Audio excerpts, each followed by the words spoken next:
हरे कृष्णा। जगत गुरु शिल प्रभुपाद महाराज की जय। परम पूज्य लोकनाथ स्वामी महाराज की जय। निताय गौर प्रेमानंदे हरि हरि बोल। नमो ओम विष्णुपादाय कृष्ण प्रेष्ठाय भूतले श्रीमते भक्ति वेदांत स्वामी निति नामिने। नमस्ते सारस्वते देवे गौरवाणी प्रचारणे निर्विशेष शून्यवादी पाश्चात देश तारणे। जय श्री कृष्ण चैतन्य प्रभु नित्यानंद श्री अद्वैत गदाधर शिवासादि गौर भक्तवृंद। हरे कृष्ण कृष्ण कृष्ण हरे हरे, हरे राम राम राम हरे हरे। हरे कृष्ण कृष्ण कृष्ण हरे हरे, हरे राम राम राम हरे। हरे कृष्ण कृष्ण कृष्ण हरे हरे, हरे राम राम राम हरे। जगत गुरु शिल प्रभुपाद महाराज की जय। परम पूज्य लोकनाथ स्वामी महाराज की जय। निताय गौर प्रेमानंदे हरि हरि बोल। गुरुवे गौरचंद्राय राधिकाय तदालये कृष्णाय कृष्ण भक्ताय तद्भक्ताय नमो नमः। ओम नमो भगवते वासुदेवाय, ओम नमो भगवते वासुदेवाय, ओम नमो भगवते वासुदेवाय। आज हम लोग चर्चा करेंगे चैतन्य चरितामृत के ऊपर। चैतन्य चरितामृत में कहा गया है कि संत महंत भगवंत, इसमें क्या कहते हैं कि मुनयो वात वासनाः श्रमणा ऊर्ध्वमन्थिनः ब्रह्माख्यधाम ते शान्तिं शान्ता सन्न्यासिनो मलाः।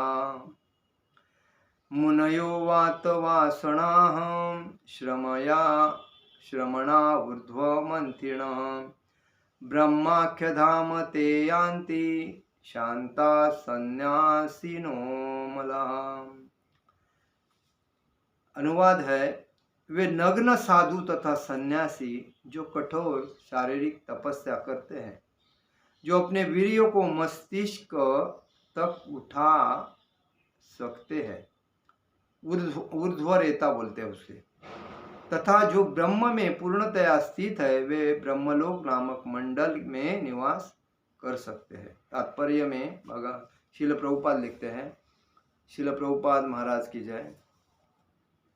वात वासना उन साधुओं के लिए आया है जो किसी भी भौतिक वस्तु, यहाँ तक कि वस्त्र की भी परवाह नहीं करते, अपितु प्रकृति पर ही पूर्ण रूप से आश्रित रहते हैं। ऐसे साधु कठोर शीत या झुलसती गर्मी में भी अपने शरीर को नहीं झांकते हैं।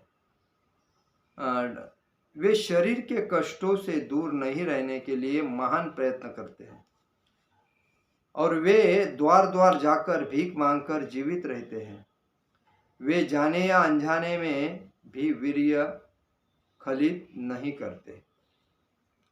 वे ऐसे ब्रह्मचर्य में से वीर्य को मस्तिष्क तक ले जाते हैं। इस तरह वे अत्यधिक बुद्धिमान बन जाते हैं और उनकी स्मृति प्रखर हो जाती उठती है। उनका मन कभी भी परम सत्य के चिंतन से विचलित नहीं होता, नहीं वे भौतिक भोग की भावना से कभी कलुषित होते हैं। ऐसे साधु सन्यासी कठोर अनुशासन में की गई तपस्या के अभ्यास से ऐसी शांत दशा को प्राप्त होते हैं जो प्रकृति के गुणों से परे है और वे निर्विशेष ब्रह्म में समा जाते हैं। कहने का मतलब है कि जो गृहस्थ आश्रम है, ब्रह्मचारी, गृहस्थ, वानप्रस्थ और सन्यासी, तो इधर यही कहा है कि जो ब्रह्मचारी है, जो साधु है, ये साधु ब्रह्मचारी जो होते हैं वो शादी नहीं करते हैं, वो भक्ति में एकनिष्ठ होते हैं और भगवान के पार्षद होते हैं और इसीलिए वो अपने 5 साल के बाद, 10 साल के बाद, 15 साल के बाद या 20 साल के बाद घर से नाता तोड़ के भगवान को समर्पित होते हैं और वो ना कभी किसी के बारे में चर्चा करते हैं, ना किसी के बारे में बात करेंगे। जो मिलता है उसमें आनंद लेते हैं। वो ब्रह्मचारी आश्रम का जो रूल रेगुलेशन है उसको मान के चलते हैं। तो उसमें उनका ध्यान पूर्णतः भक्ति के ऊपर रखता है, भक्ति में क्या क्या सिद्धांत करना है उसके ऊपर रहता है। और उनमें इसलिए बोला है कि वे उनको जो गर्मी होती है तभी वो कभी कपड़े की अपेक्षा नहीं करती है, ठंडी होती है तभी भी उनको कपड़े की अपेक्षा नहीं करती है। उनको जो भी वो मांग के खाते हैं, जो मतलब उनके आजू बाजू में जो अच्छे ब्राह्मण वगैरह रहते हैं, वैष्णव रहते हैं, उनके पास मांग के खाते हैं प्रसाद। तो वो वस्त्र की परवाह नहीं था। ऐसे टाइम पे उनका जो वीर्य होता है वो वीर्य उनके भक्ति के वजह से उनके दिमाग में जाके वो एक ज्ञानी बनते हैं। क्योंकि देखिए तपस्या कोई मामूली चीज़ नहीं है। आजकल लोग तपस्या के नाम पे नाटक करते हैं तो वो गलत है। तपस्या का मतलब यही है कि सुबह 3 बजे उठकर भगवान के मंदिर में जाके एक शांत चित्त वातावरण में भगवान का नाम स्मरण करना। उसमें कोई भी अगर डिस्टर्ब करता है उसको डिस्टर्ब होना नहीं चाहिए, ऐसा करना चाहिए। उसका ध्यान इधर भटकना नहीं चाहिए उधर, क्योंकि भगवान की भक्ति शांत वातावरण में ही शुद्ध हो जाती है और वो तपस्या है। आज जो मंदिर में रहते हैं, हम लोग भी अभी मंदिर में हैं, लेकिन हमें बराबर 2:45 बजे उठ के हम लोग नहा धो के तिलक लगा के कपड़ा वगैरह पहन के भगवान की भक्ति करके मंदिर में जाते हैं। उधर चांटिंग चालू करते हैं। चांटिंग चालू करने के बाद मंगल आरती होती है। मंगल आरती के बाद तुलसी आरती होती है। तुलसी आरती के बाद जपमाला चालू करते हैं। जपमाला चालू करने के बाद गुरु पूजा होती है। गुरु पूजा होने के बाद श्रीमद् भागवतम क्लास होता है। भागवतम क्लास होने के बाद प्रसाद होता है और प्रसाद होने के बाद बाकी सब का मतलब 2:45 बजे से या 3 बजे से 9 बजे तक आदमी पूर्णतः तपस्या में लगा रहता है। ये कलयुग की तपस्या है। और पहले जब द्वापर युग, सतयुग, त्रेता युग में जो तपस्या करना चाहते थे वो जंगल में जाते थे। जंगल में तपस्या कैसे, एक शांत वातावरण में जंगल में समाधिस्थ होके वो तपस्या करते थे।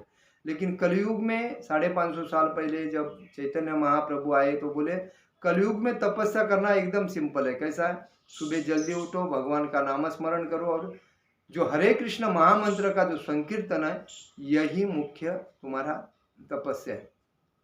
उसको गाना चाहिए, उसका घर में संकीर्तन करना चाहिए, एरिया में संकीर्तन करना चाहिए, आजू बाजू के लोगों में, शहर में ऐसा संकीर्तन होना चाहिए। हरे कृष्ण कृष्ण कृष्ण हरे हरे, हरे राम राम राम हरे हरे। यही तुमको मतलब आप लोगों को भागवत धाम पहुंचाएगा। यही यज्ञ है इस कलयुग का।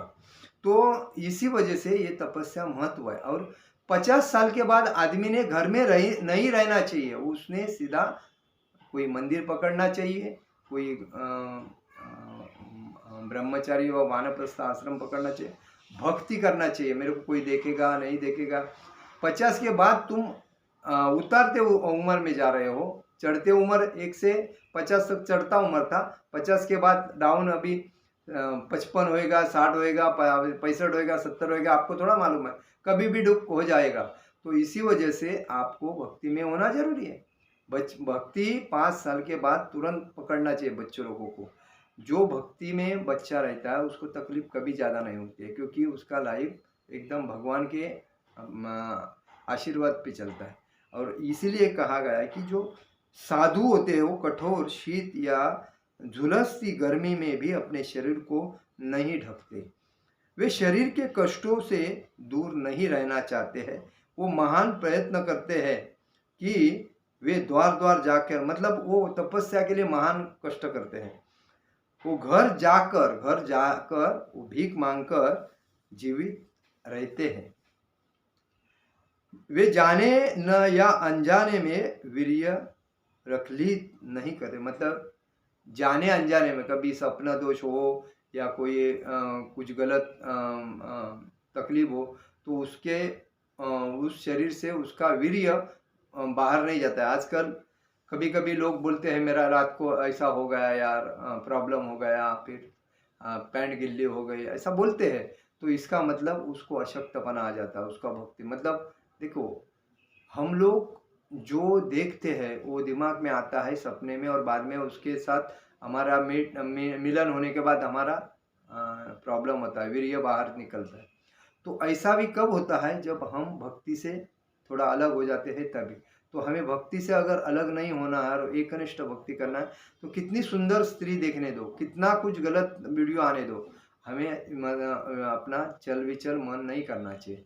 एकाग्रह एका एकनिष्ठ होना जरूरी है, क्योंकि उस वजह से तुम्हारा तपस्या बढ़ता है। तो इधर क्या बोला, अनजाने में, जाने अनजाने में भी वीर्य प्रकलित नहीं होता है, व्यर्थ नहीं जाता है। वे ऐसे ब्रह्मचर्य से वीर्य को मस्तिष्क तक ले जाते हैं, मतलब उस वजह से उनका शरीर मजबूत रहता है, वो ज्ञानी बनते हैं और उनकी भक्ति में उन्नति होती है। और इस तरह से वे अत्याधिक बुद्धिमान बन जाते हैं और उनकी स्मृति प्रखर होती है, मतलब उनकी जो बुद्धिमत्ता होती है प्रखर होती है। वो जो मंत्र बोलते हैं, जो भी करते हैं, अगर कोई दूसरे मंत्र है ध्यान में रखना है, तो वो प्रखर बुद्धि के वजह से, तीक्ष्ण बुद्धि के वजह से वो तुरंत प्राप्त हो जाते हैं, उनको ध्यान में आता है। मन कभी भी परम सत्य के चिंतन से विचलित नहीं होता, और उनका मन कभी भी विचलित नहीं होता। आजकल लोगों का मन तुरंत विचलित होता है, पैसे का कोई, आजकल के कई भक्त है परिवार लेके भक्ति में आते हैं, तो उनको उनके सपने रहते हैं, गाड़ी मिलना चाहिए, घर मिलना चाहिए, प्रॉपर्टी मिलना चाहिए, सुंदर एक स्त्री मिलना चाहिए, पैसा मिलना चाहिए, कोई अगर को लोन सैंक्शन करने को डाला है तो लोन पास होना चाहिए। ये फालतू चीज़ के टेंशन लेके भक्ति में आ जाते हैं, तो इससे उनकी भक्ति तो होती नहीं है। फुकट का दिमाग में, अरे यार मेरा वो काम हुआ नहीं, भगवान वो जरा काम कर दे। भगवान सबकी इच्छा पूरी करते हैं, भगवान किसकी इच्छा तृप्त नहीं करते, तृप्त करके भेज देते। लेकिन ये तृप्त के नाम पे अपने सर पे ओल्ड टेंशन करके लेके अपन भक्ति से अलग होते। देखिए, जिस व्यक्ति को भगवान ने भक्ति में लाया है, उस व्यक्ति ने अगर कोई अपेक्षा की है भगवान से, मुझे ये चाहिए, वो भक्ति नहीं है, व्यर्थ भक्ति है, वो बिजनेस है भगवान से। भक्ति का मतलब है कोई अपेक्षा नहीं करके जो भगवान से समर्पित होता है और भक्ति करता है, वही भक्ति है। तो इधर कहा गया है कि मन कभी भी परम सत्य के चिंतन में विचलित नहीं होता। वे नहीं भौतिक भोग की भावना के से कभी कलुषित होते, मतलब कोई बाहर से भौतिक भोग मिलना चाहिए, कोई मुझे ये लालच मिलना चाहिए, इस भोग में कभी कलुषित मतलब व्यस्त नहीं रहते होते।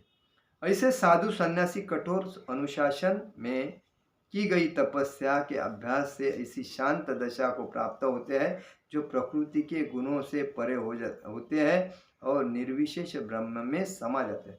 तो ऐसे जो कोई चीज की अपेक्षा नहीं करके जो कठोर तपस्या करते हैं, वही साधु सन्यासी उस प्रकृति को प्राप्त होते, जो निर्विशेष ब्रह्म है उसको प्राप्त होते। कहने का मतलब ये है कि हमें ऐसी भक्ति करनी जरूरी है। आत्मान ग्रामी यारे योग शास्त्रे कयः सेहक्षि गोविंदेर अंश विभूति हयम्। आत्मांतर्ग्रामी यारे योग शास्त्रे कयः सेह गोविंदेर अंश विभूते हय। आत्मांतर्यामी यारे योग शास्त्रे कय सेह गोविंदेर अंश विभूति हय। इसका मतलब क्या है कि जिन्हें योग शास्त्रों में अंतर्यामी परमात्मा कहकर वर्णित किया जाता है, वे भी गोविंद के निजी विस्तार के अंश है। पूर्ण पुरुषोत्तम भगवान स्वभाव से प्रसन्न चित्त है, उनके आमोद प्रमोद या उनकी लीला ही पूर्णतया दिव्य है। वे अस्तित्व के चतुर्थ आयाम में रहते हैं, क्योंकि यद्यपि भौतिक जगत लंबाई चौड़ाई तथा ऊंचाई के प्रतिबिंब रहते हैं, लंबाई चौड़ाई और ऊंचाई मतलब ये असीम रहे होते हैं। वे भौतिक जगत के भीतर के किसी भी व्यापार से स्वयं जुड़े हुए नहीं होते। वो इस भौतिक संसार से कोई भी व्यापार से जुड़े नहीं होते। भौतिक जगत उनके पुरुष अवतारों के विस्तारों से सूचित होता है, जो समग्र भौतिक शक्ति तथा सारे बद्ध जीवों का मार्गदर्शन करते हैं। पुरुष के 3 विस्तारों को समझकर जीव भौतिक जगत के केवल 24 तत्वों के ज्ञान की अवस्था को पार कर सकते हैं। पुरुष के 3 विस्तार कौन से भगवान के? एक गर्भोदकशाही विष्णु, एक शिरोदकशाही विष्णु आणि एक गर्भोदकशाही विष्णु, शिरोदकशाही विष्णु आणि कारणोदकशाही विष्णु। ये 3 अवतार एक भगवान के हैं, पुरुष के इसमें बताया है। तो और उसमें भौतिक जगत के केवल 24 तत्वों के ज्ञान की अवस्था को पार कर सकता है। महाविष्णु के विस्तारों में से एक शिरोदकशाही विष्णु है, जो प्रत्येक जीव के भीतर परमात्मा है। शिरोदकशाही प्रत्येक जीव के भीतर क्या है? परमात्मा स्वरूप रहते हैं। समस्त जीवों के परमात्मा अथवा द्वितीय पुरुष के रूप में वे गर्भोदकशाही विष्णु कहलाते हैं। मतलब समस्त जीवों के परमात्मा कौन? गर्भोदकशाही विष्णु। और असंख्य ब्रह्मांडों के त्रष्टा या आदि कारण तथा प्रथम पुरुष के कारण सागर में शयन करते हैं, उसको क्या बोलते हैं? कारणोदकशाही विष्णु। वो महाविष्णु है, उन्हें महाविष्णु कहते हैं। ये तीनों पुरुष भौतिक जगत के व्यापारों का निर्देशन करते हैं। ये तीनों है भौतिक जगत के व्यापारियों का मतलब निर्देशन करते हैं। प्रामाणिक शास्त्र निर्देशन देते हैं कि हर व्यक्तिगत जीव परमात्मा के साथ अपने संबंधों को पुनः जागरूक करे। हर व्यक्ति के जो व्यक्ति होता है या पशु होता है, वो प्राणी होता है या कोई जीव है जो चलता है, जो उसमें चेतना है, वो उसके अंदर भगवान का अंश है, वो भले प्राणी। इसीलिए कभी जो कीटी है, कीटक है या मूंगी है, कुछ भी मारना नहीं चाहिए। उसके लिए भगवान ने किसी को दिमाग दिया है, उसने कुछ उसके लिए बनाया है, वो लाके उसको बाजू करना चाहिए। हम लोग किसी को पकड़ के मारते हैं, उसको काटते हैं, उसका मटन खाते हैं, तो ये क्या है? ये पशु हो गया। पशु को खाता है। जैसा कि पाल है, छोटे छोटे कीटक को खाती है, और पाल को भी कोई तो खाता है। तो इंसान को ये समझना चाहिए, हमें दूध युक्त पदार्थ खाना चाहिए, पालयुक्त पदार्थ खाना चाहिए, फल युक्त पदार्थ खाना चाहिए। हमें मांस, मच्छी, मटन, मैदा, शराब, गुटखा, तंबाकू, पान सुपारी, ये ऐसे गंदा चीज़ नहीं खाना चाहिए। जो कि हम भगवान के अंश है और हमारे अंदर भगवान का अंश होने की वजह से हम भागवत धाम जा सकते हैं। बाकी कोई प्राणी भागवत धाम नहीं जा सकता है। तो उस बेसिस पे हमें ज्ञानी बन के जीवन जीना चाहिए। तो हम लोग क्या करते हैं? पेट के लिए मच्छी लाओ, बना के खाओ, मांस लाओ, मटन बना के खाओ। ये क्या है? ये वो जो खाता है ना, वो पशु ही होता है।